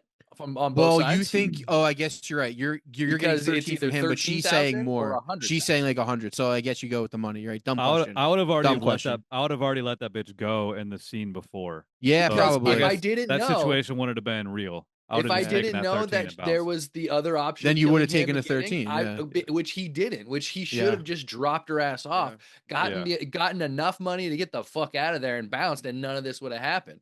He would have fucking, everything would have been cool. If I was him in that situation, that's what have been. Not everything's cool by the end of this movie, right? Yeah. All right. So basically he says okay because the money's higher. He's like 100 grand, and because I think like the reason why he didn't drop her off is because he's like a little infatuated by her. She's this young hot piece of ass who's interesting She at this keeps point. sucking him in. She's super interesting, She's a and succubus. it's before he told her dad fucked her. That's his dad, so that's a little more information that he has now. But anyway, so and then what happens? So he agrees to do it, and then she says, "No, something else happens here." He goes to the restaurant, right, the diner to meet Toby and Tucker, right? So then he goes to a restaurant.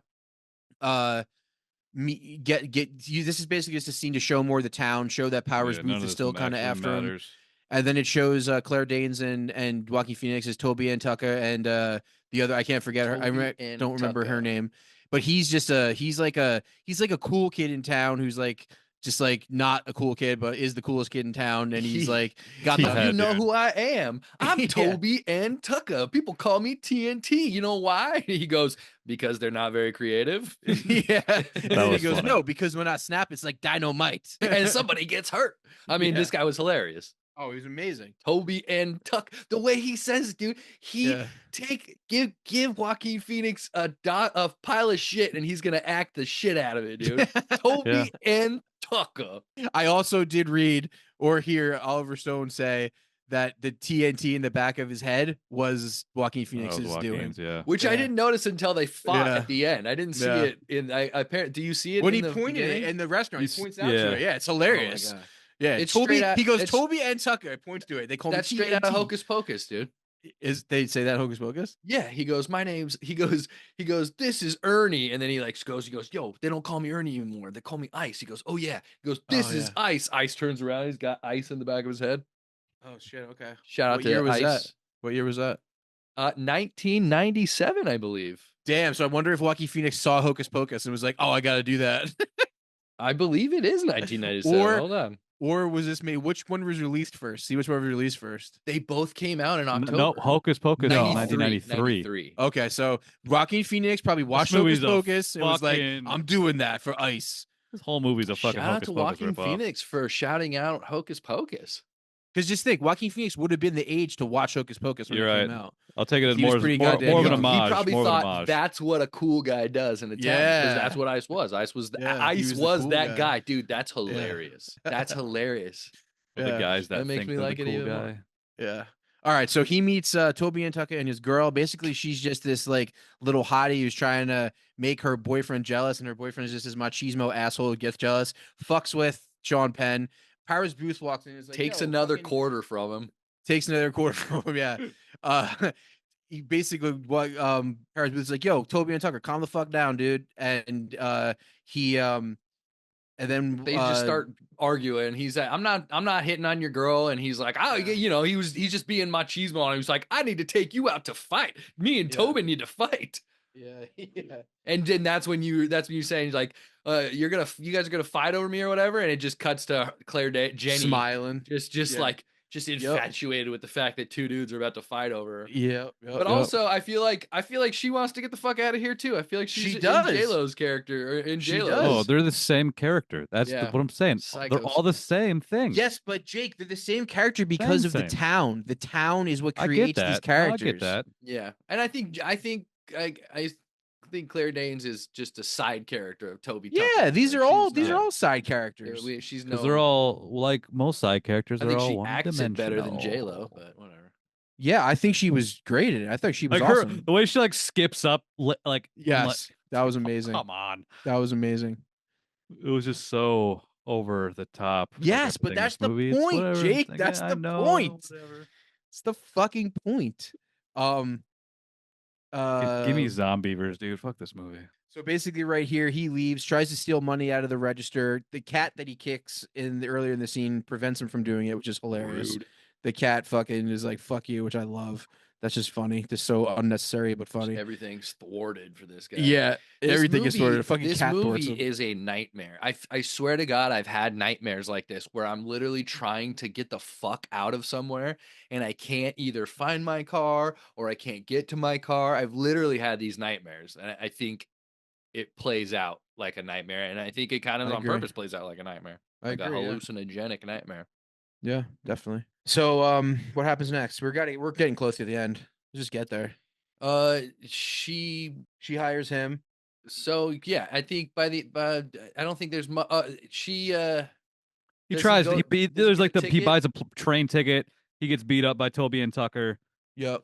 Then they're fucking later, and then they set up the situation where he can kill Jake by them fucking, and then he sneaks into the house, and they hear him, and they fight. Which, Yeah, by the he way, goes back to Daryl at some point, but there's some He good use does, of yeah. there's some good use of music in this movie that isn't Ennio Morricone. Like some really good music. Like true.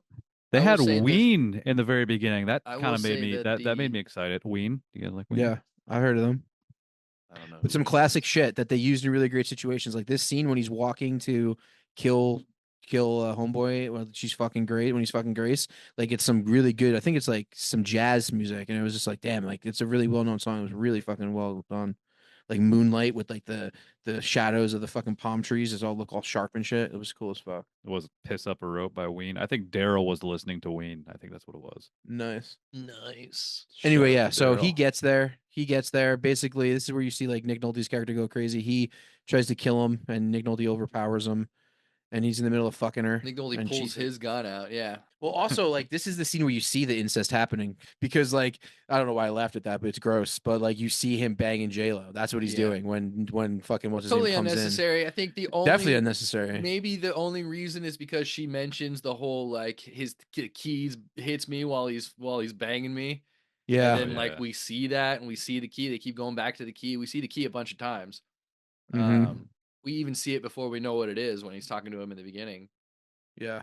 Which is like also there was that upon a second watch, there were more shots that I thought had a little more purpose than I thought they did. I'm like, well, that was kind of I still think there was a lot of unnecessary shit, but there was some shots where I was like, all right, I see why that shot was there. That makes a little more sense than what I originally was assuming. But yeah, he goes in, he busts in, she leaves the door open, he comes in, they're fucking they hear what's his name breaks down right here. Nick Nolte breaks down because as he's coming, as you do.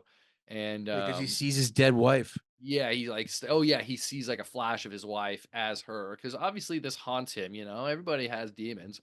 And then he starts going down on her, and then he hears a noise, which because of course, what's his name's just a clumsy asshole and makes a noise. He pulls a gun out, goes and gets him, pulls him at gunpoint. He crumbles under the pressure, which we've seen him happen a couple times. I think that was the last. That was one of the last time we see him. The right before this, he goes to Daryl, and Daryl's like, "Well, it's gonna be more money now," and he like swings a wrench at him, and Daryl turns around and he's like, "You want to fucking go?" And he goes, "No, I'm sorry, I'm sorry." And then yeah, so we've seen this guy just crumble under pressure. Immediately, he's like, Sean, man, he's got to get the crying Sean Penn. He's good at it. he's like, you don't want to worry about me. You want to worry about her. She's trying to kill you. She's trying to steal your money. She knows your money. And then they hatch a new plan where they're like, well, just go in and kill her then.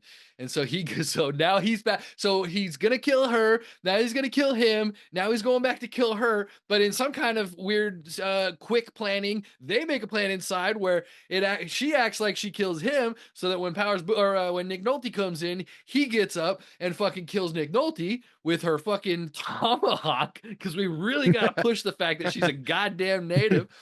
And then she doesn't kill him, and That's then Oliver Stone, dude. He fucking pulls the tomahawk. He ends up killing him like with the tomahawk, like pretty brutal killing, if you ask me.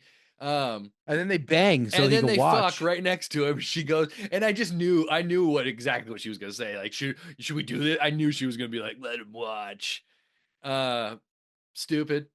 Then we see him like they obviously they find the money. They're banging in the money. It's like 200 grand. Yeah, it's like $200,000.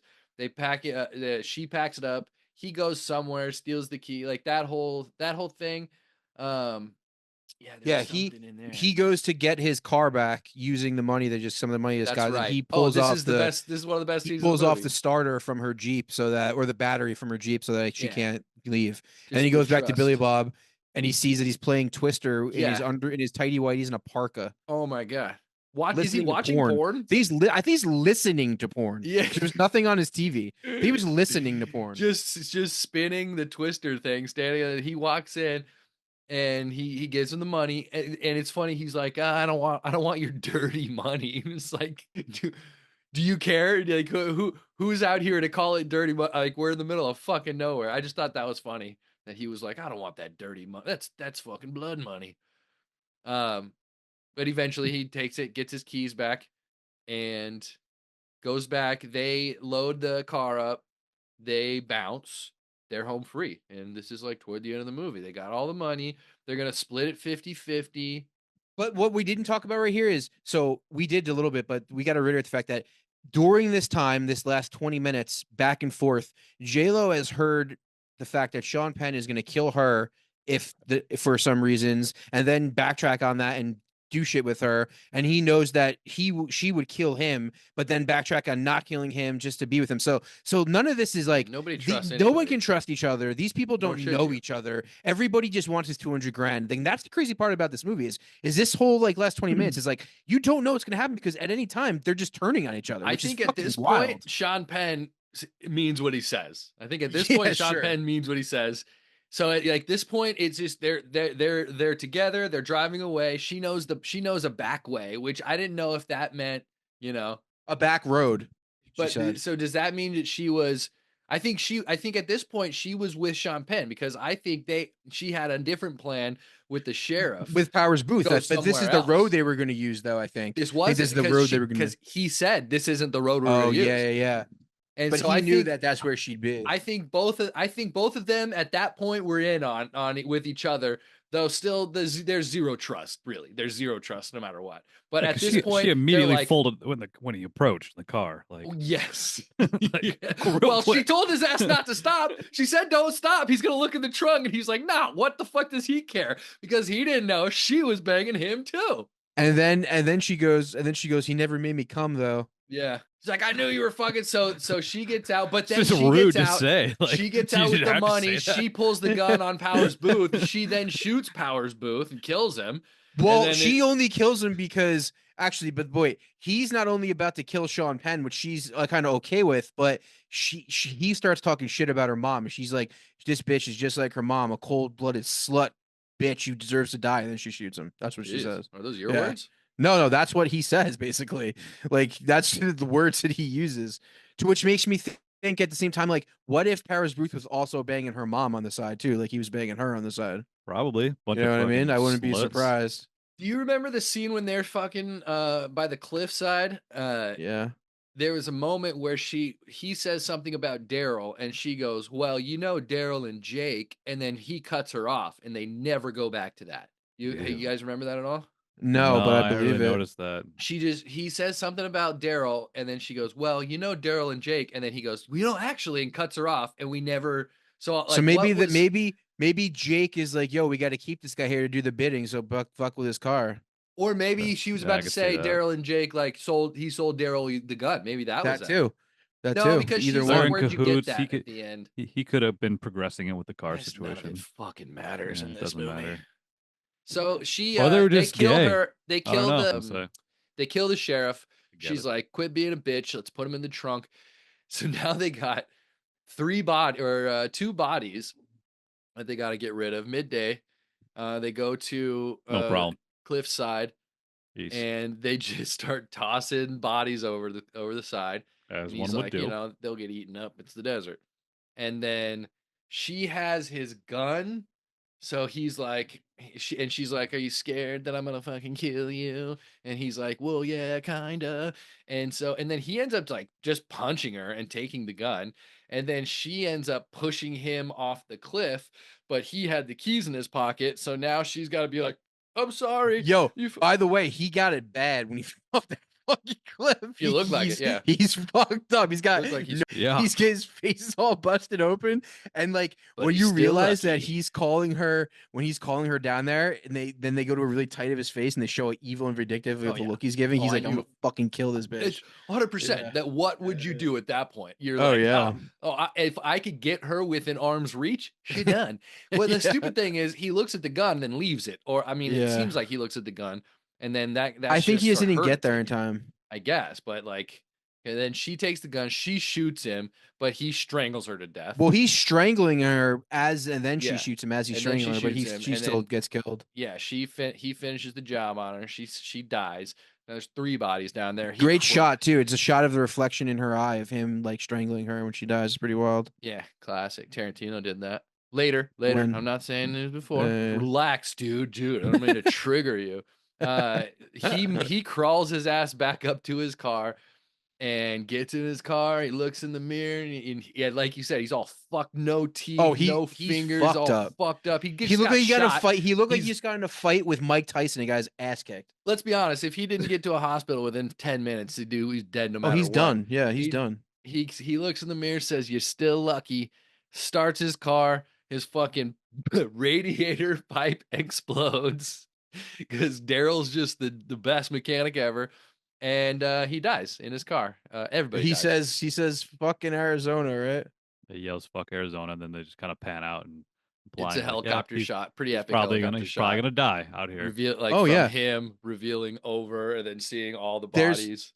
There's shots later, like 20 seconds later, of him like basically showing he's like dead in the car. Oh, he's dead. Yeah. Yeah. They all die. That's a cool ending, I guess.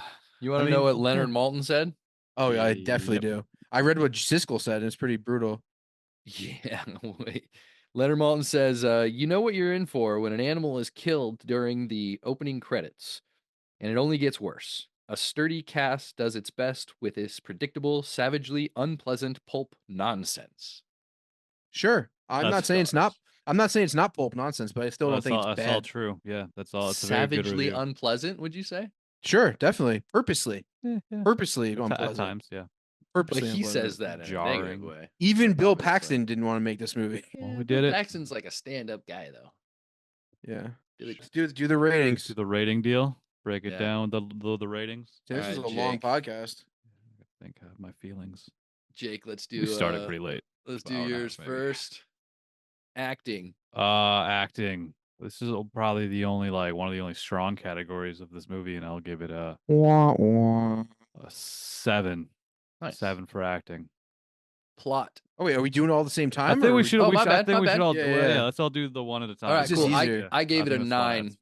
Okay. For acting. Schwartz? For acting? Yeah. I'm going to give it a 9 for acting. The audacity of it is just what gives it a 9. Right, the audacity of these people to do this. The audacity of you to pick this movie. Jake, plot? 4. God, that was a long time. I think that's generous. I'm feeling like kind of generous with that one. I gave it a 7.5.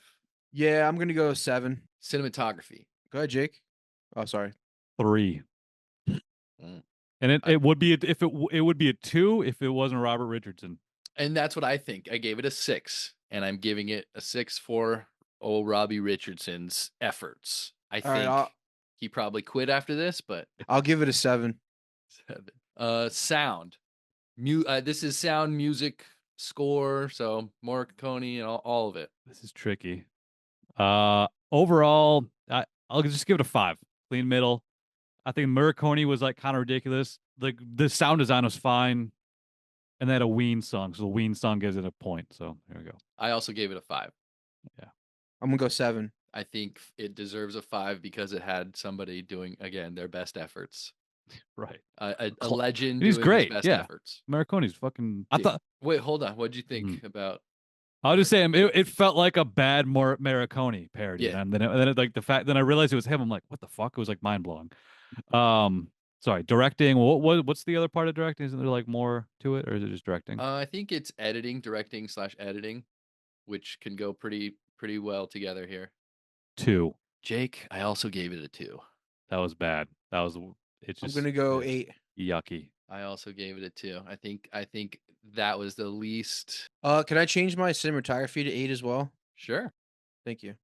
Trying to fucking fluff the numbers. No, I'm just thinking about it and how much I appreciate the audacity of what they did. We should do an average of all of our 3 things, but production design and/or visual effects. There weren't many visual effects in this movie. Out of 5, 4.5.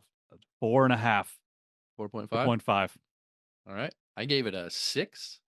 I'll give it a 7. I don't think they had to do much. That town's already fucking a mess, so they didn't really have to do a whole lot.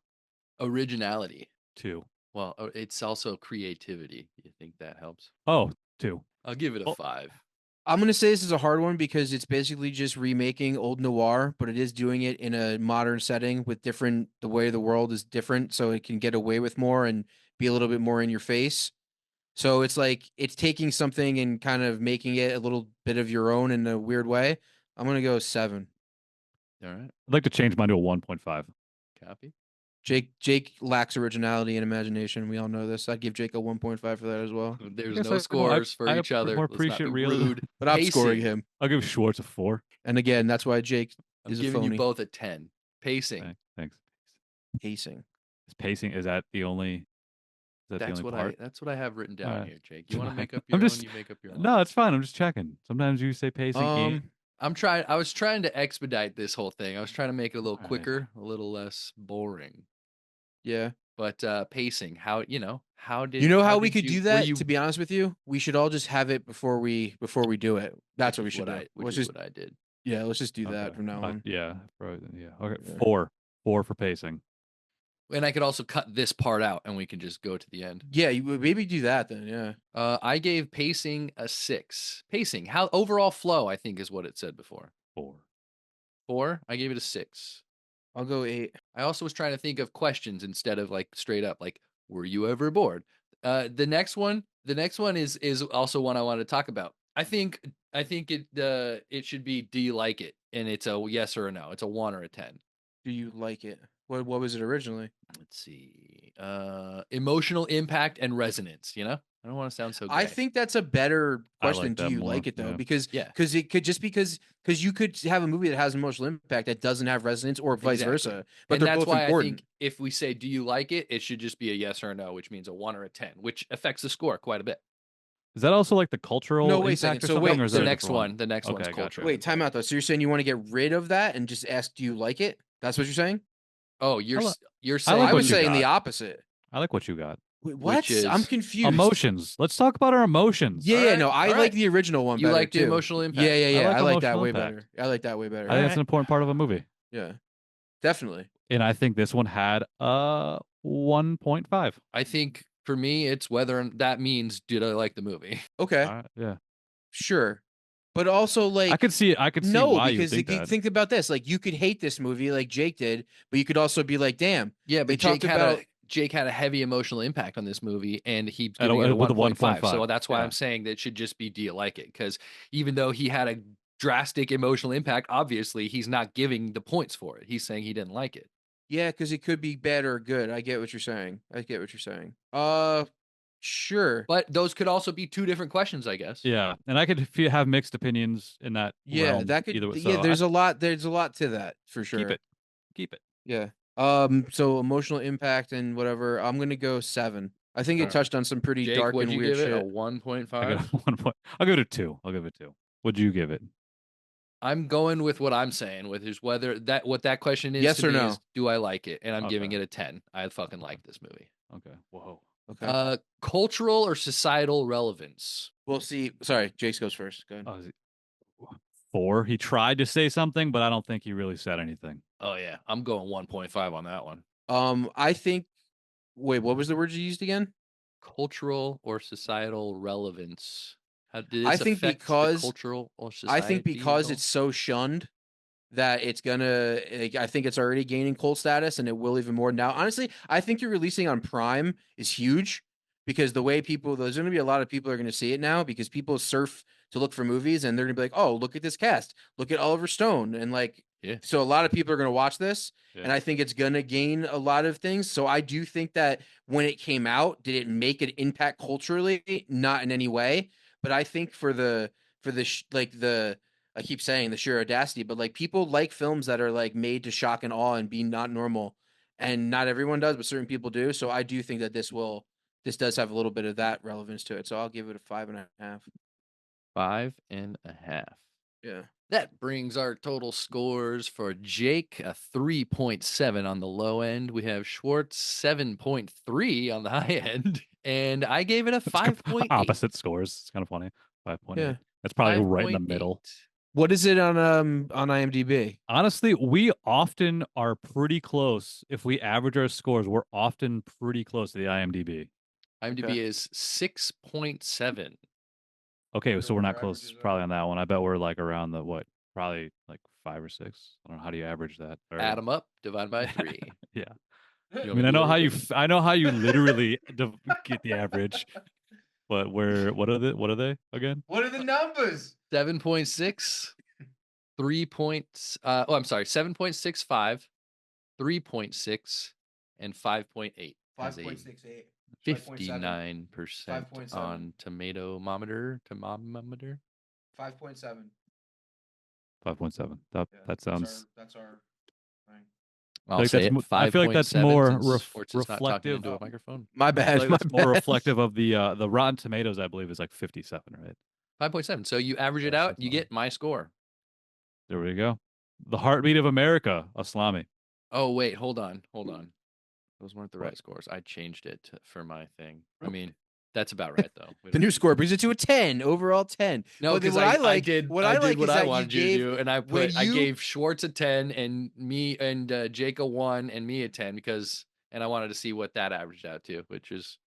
So the fact that Anthony loved this movie and gave it a 10 is great. I didn't love this movie, but you just about 30 seconds ago said I fucking love this movie. You said that. I did not say I fucking love. I think you did. I said I liked it. I think you might have. I said did I like it or did I not like it? I definitely liked it. We'll hear it on the podcast. He cuts it out. He's like, oh, I said I can't cut it out.